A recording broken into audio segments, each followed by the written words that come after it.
Olien kommer fra pumpen.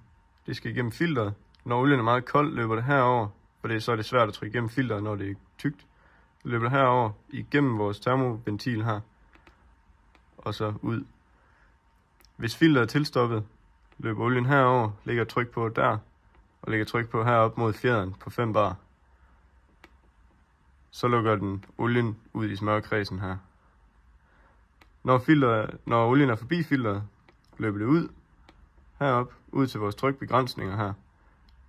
Det løber ind og lægger et tryk på den her begrænsning her. Så løber det igennem filteret, igennem vores drøvling og op på den her trykbegrænsning. Når den her den åbner, fjerner den trykket herom og laver trykforskel, og så åbner den her. Og når den her den åbner, så løber det også i smørkredsen her. Der er en sikkerhedsventil her, så olietrykket ikke bliver for højt over i køleren. Når det løber ud her i køleren, så har vi en termoventil mere. Når den er lukket, så løber olien forbi køleren. Og så når det bliver lidt varmere, så løber det igennem køleren her og bliver kølet ned. Og så render det herud. Og så har vi en trykføler her, der måler trykket i smørkredsen. Og så kan det så løbe ud til det, vi skal smøre. Så har du en trykbegrænsning her.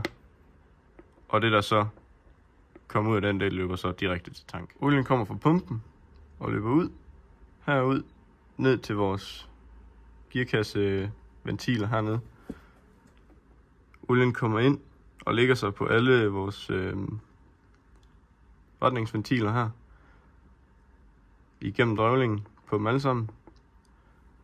Og så har vi en reduktion her, trykreduktion til 9 bar, så der er 9 bars tryk på dem her.